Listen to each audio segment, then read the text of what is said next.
I'm not from any Nordic country, so I can't really say, okay, like these countries can join us. Hello everyone, welcome back to my channel. Today's video is from general knowledge. I don't think I've seen anything from this page before, so I'm very excited for this one because the title is, what if there were more Nordic countries? Are you not curious to know what would happen if there were more Nordic countries? Because I definitely am. If you're like me, give me a thumbs up, subscribe if you're yet to do so, and let's get straight into the video. Today there are 5 Nordic countries: Iceland, Denmark, Sweden, and in case you're new here, just know that currently there are 5 Nordic countries: Iceland, Sweden, Denmark, Finland, and Norway. How many is that? Iceland, Sweden, Denmark, Finland, and Norway. 5. Norway and Finland. But the concept of the Nordics extends past those countries. It also includes other regions like the autonomous territories of the Faroe Islands and Greenland, and the autonomous region of Åland, as well as the Norwegian archipelago of Svalbard, and the Russian region of Karelia, Marmutsk, and this peninsula, part of which used to belong to Finland as well. Not the peninsula, just the Karelia region. So this got me thinking, what if instead of just having those 5 official Nordic countries, we were to have more? What if Greenland was independent, as well as Svalbard, maybe even the Faroe Islands and Karelia? Essentially, what if there were more Nordic countries?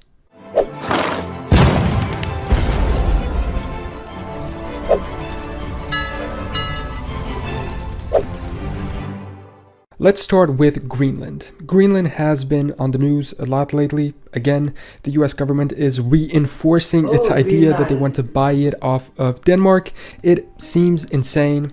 And it is, but the reality is that throughout history, the US have bought most of their territory. It's just that if the owner doesn't want to sell it, it doesn't make much sense to try and buy it. Plus, while Greenland is technically a part of Denmark, it's very much its own place. I mean, hey, they have their own really cool flag, although breaking the Nordic cross norm, and a super cool coat of arms of a polar bear on a blue shield. Greenland is the largest island on Earth. It's located between the Arctic and the Atlantic Oceans. Today it hosts a pretty small population of around 56,000 people, but it has been inhabited for thousands of years, primarily by Inuit people whose ancestors migrated from North America via the Arctic. In around 982 AD, Norse settlers led by Eric the Red established colonies in Greenland, which remained until they disappeared on their own in around the 15th century. These settlements coexisted with Inuit communities for centuries. After being rediscovered by European explorers later on, Greenland became a Danish colony in the 18th century, transitioning to a Danish county in 1953, and later gaining home rule in 1979, followed by self-rule in 2009. These milestones granted Greenland autonomy over most of their internal matters, such as resource management and even judicial affairs, while Denmark retains control of defense and foreign relations. Greenland's government has pursued gradual steps towards greater independence, but this process has kind of been slowed down by their desire to make sure that they would be economically sustainable in independence. Now, the hypothetical of having 3 new Nordic countries is interesting for a lot of reasons, but one of them is the languages that would be spoken in these new countries. And that is why I'm so excited that the sponsor for this video is Mondly. Mondly is one of the top 5 language learning apps with over 125 million users worldwide. And right now, Mondly is offering an exclusive time-limited offer for the new year where you can save 96% off a lifetime subscription. Oh, really? I'm going to check out Mondly because I'm currently learning French on Duolingo, so I would like that. Check out more on Mondly. That's aside what this video is for. But did you guys know about Mondly? I'm going to check it out because imagine me learning Finnish or Swedish. Should I learn one of those? Don't worry, we'll see. I'll let you guys know if I actually get to learn. Let's just skip to the part where this video is for. But the devolving of autonomy kind of shows that they are effectively independent already. They just need to establish a foreign office, some embassies, and maybe figure out some military solution to assure their defense. Economically, they rely heavily on fishing, which accounts for most of its exports, as well as tourism, which is steadily growing due to an interest in the dramatic Arctic landscapes. Greenland also has a lot of untapped resources like rare earth minerals, elements, fossil fuels, drawing significant international attention because of that reason as well. Climate change is having a profound effect as melting ice creates new opportunities for mining and shipping, while threatening the traditional ways of life as well. The strategic location is why it's suddenly so interesting to the United States, not only due to its direct location across from Russia through the Arctic, but its important Arctic position overall. During World War II and the Cold War, Greenland had a similar geopolitical prominence, and the US even came to establish military bases there at the time. Maybe that can be a compromise right now for them wanting to buy it. Greenland has never been fully independent, but their pursuit of autonomy reflects a pretty strong mixed Inuit and Norse identity of their own, and a growing confidence in managing their future. If it was its own country, it would be the 12th largest in the world, ahead of Saudi Arabia, and just behind the Democratic Republic of the Congo. Population-wise, though, it would be the 187th, behind the tiny island of Bermuda.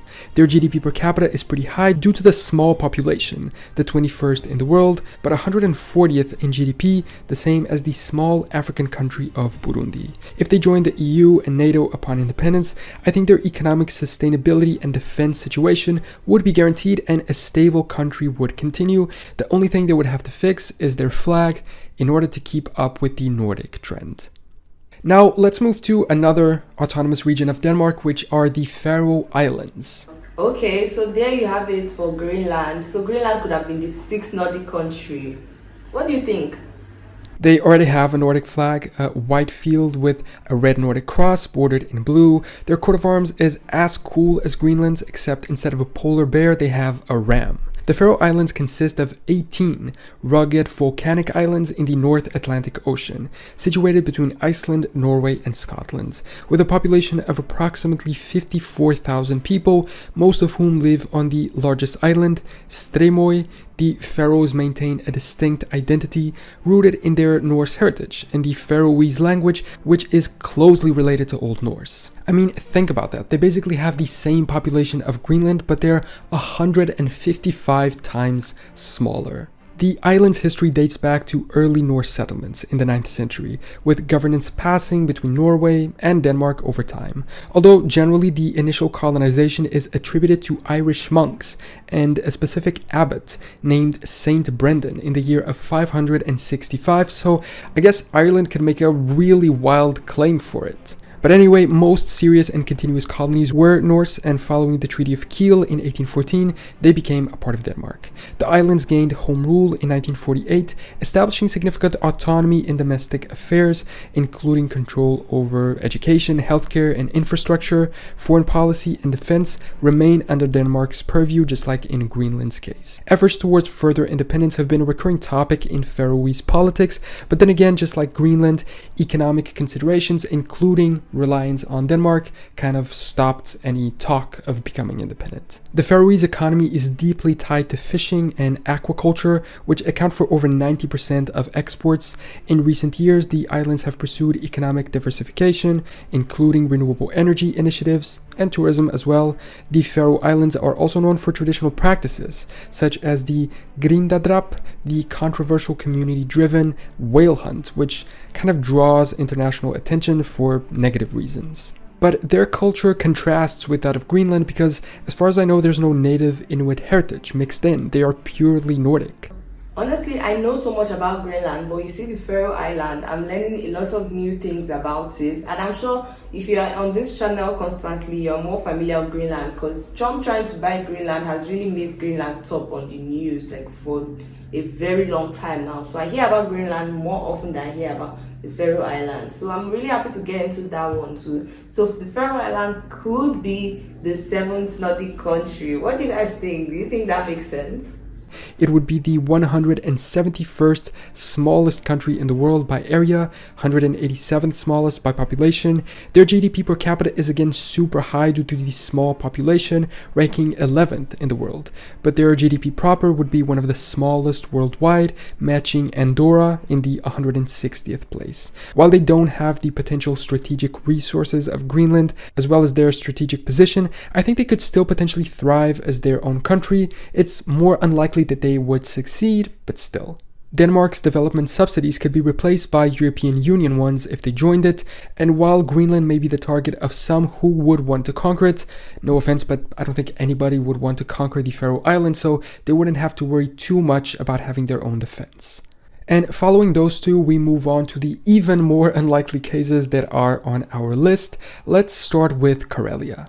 Karelia is a region of Russia. It flies this flag, a horizontal triband of red, blue, and green, and it's technically a constituent republic of the Russian Federation. It has a small independence movement that flies this version of the Nordic cross, a dark field on top of which rests a black cross with a red border.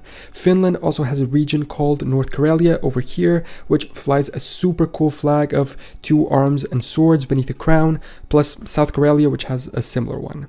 In general, Karelia is a culturally and historically significant region in Northern Europe. It spans precisely these regions of eastern Finland and northwest Russia. It is renowned for its lakes, forests, and wood architecture, serving as a key cultural crossroad between the Finno-Ugric and Slavic worlds. Finnish Karelia encompasses regions like North and South Karelia, like we saw, while Russian Karelia includes the Republic of Karelia as well as the Karelian Isthmus, a region that has been contested, especially during conflicts between Sweden, Russia, and Finland. Its history is marked mostly by that role in war and shifting borders.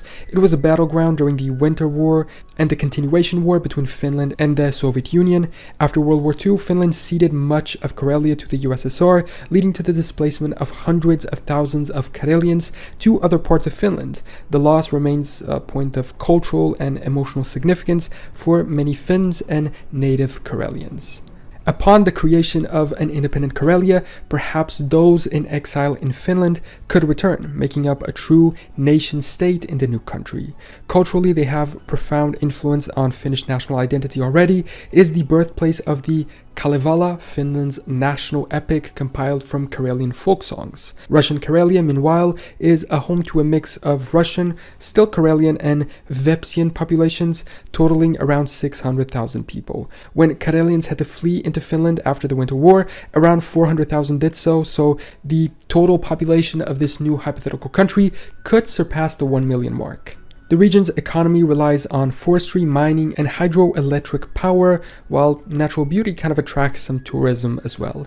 In my hypothetical country, I also added the region of Murmansk / the Kola Peninsula too, as they would be cut off from Russia in this scenario, and so it would make more sense to join Karelia. Plus, the territorial claims of the Karelian National Movement, the main independence movement, claims these territories. These two last countries he has mentioned are more unlikely. Greenland and the Faroe Islands are more likely to become Nordic countries based on like their location and every detail he has said so far. I think truly those ones are more likely to become Nordic countries. Wishing for the restoration of Karelian independence and the creation of comfortable living conditions for the indigenous peoples, the Karelians, the Vepsians, the Pomors, and because they reach so far north, in this case, the Sami as well.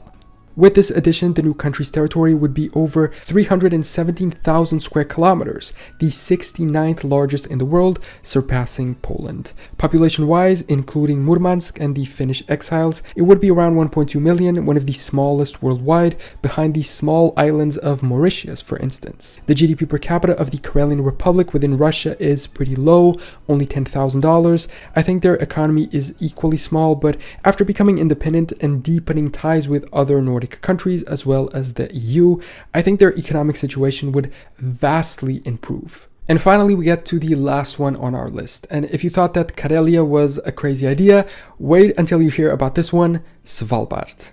Svalbard has a really fascinating rule due to its history, which is that anyone can freely move to, live, and work in the islands, regardless of their nationality. So while it has basically nobody living there, it could harbor people from all over the world and sort of be a country for all those in exile. Despite this open rule, Svalbard is a part of Norway. It's an archipelago in the Arctic Ocean located between mainland Norway and the North Pole. Its size is around 60,000 square kilometers. It would be the 123rd largest country behind Latvia but ahead of Togo. It comprises 9 main islands, with Spitsbergen being the largest. The region is governed under the 1920 Svalbard Treaty, which recognizes Norwegian sovereignty while granting citizens of all signatory nations equal rights to economic activity. If you're like me and you're just knowing about Svalbard today, let me know in the comments. I didn't know about that at all. That's why I love doing YouTube, because it exposes me to a lot of things, and I hope you guys are learning something new like me, because I'm really learning a lot of things. Activities and residents. Those signatory nations are 48, including crazy ones like Portugal, Saudi Arabia, New Zealand, North Korea, or the Dominican Republic, which kind of have nothing to do with the region. Svalbard has a small, diverse population of around 2,500 people, centered in Longyearbyen, the capital. Historically, it was a hub for whaling in the 17th and 18th centuries, later becoming important for coal mining. While the mining has declined, their economy now focuses on tourism, scientific research, and satellite operations. Visitors are drawn to a unique Arctic environment. It's characterized by glaciers, fjords, polar bears, and the northern lights. Oh, and the global seed vault is located near the city. It's a vital repository safeguarding the world's crop diversity, and I think they have a sample of every single seed that exists. Geopolitically, their strategic Arctic location has heightened its importance in international relations. Despite the small size, it plays a big role in global discussions on the Arctic. If it were to become independent, it would most likely struggle tremendously to be self-sufficient, but starting with a super low population might help their case. After all, it would be the smallest country in the world population-wise, only ahead of the Vatican, and sure, there wouldn't be any money to pay for anything, but if you only have 2,000 people, you don't need that much infrastructure or services. So maybe they could afford to support the people that live there now and then slowly scale up as the population would grow. Using its tourism as a main attractor and its important Arctic position for new shipping trade routes, for instance. It has no official flag, only a couple proposed ones, like this super cool one from 1930, reminding us almost of Bavaria, or this light blue field with the Norwegian Nordic cross. And so in this scenario, the Nordic countries' number would expand from only 5 to 9. But I would be wrong to finish this video without mentioning a potential 10th Nordic country, which would actually take a little bit of territory from not only the ones that exist now, but also one of these hypothetical ones. And that would be a Sami sovereign country. The Sami people are an indigenous group inhabiting Sapmi, a cultural region spanning the areas of northern Norway, Sweden, Sami. Finland, and also Karelia. Sami governance includes distinct parliaments already in Norway, Sweden, and Finland. An independent Nordic Sami state could encompass all of this, potentially addressing cultural preservation issues, self-determination, as well as resource rights that are an issue right now. A potential country could either be very small, only up north and in their de facto living area, or much bigger and encompass all their historic territory. Historically speaking, there's not a very strong movement for the establishment of a truly independent Sapmi state, but in this hypothetical scenario, I think it's an interesting thing to consider, additionally to the other four. It's difficult to speculate how many people it would have and what their economy would be like. I would argue they would struggle even more than Svalbard in that aspect. They do, however, have a super cool flag, breaking the Nordic cross trend in a way that is similar to Greenland's. Their flag is a left-centered bicolor of red and blue, with 2 vertical stripes of green and yellow along the border between the red and the blue, and around it is a circle and inverted cool colors flag as well. So those would be the additional 4 or 5 Nordic countries. What do you think about this? Do you think it's at all realistic that any of them will achieve independence? Would you like to see it happen? Let me know in the comments. Thanks for watching this video. Okay, what do you guys think about these extra Nordic countries? These hypothetical new Nordic countries? Do you think it's very likely or you think it's very unlikely? So, like me, I'm not from any Nordic country, so I can't really say, okay, like these countries can join us and all of that. But you guys, my viewers, can tell me what you think. But from my own point of view, I feel like Greenland and Faroe Islands are much more likely to become Nordic countries than the rest of these countries he mentioned, based on different things from the video that he has said and from other things I've gathered before. But I would like to know, what do you guys think? Do you guys think this is going to be, do you guys think this is just him being delusional and this would never happen, or do you see the possibility of these things ever happening? Let me know in the comments. Yeah, I really enjoyed this video. Shout out to general knowledge for this one. I definitely learned something from this video. I knew about Sapmi, but I didn't know about the Barbad. So yeah, every time we see videos like this, try and watch it because you definitely learn one or two from it. Thank you so much for watching up to this point. If you like this video, give me a thumbs up, subscribe to me, and I'll see you in my next one. Bye.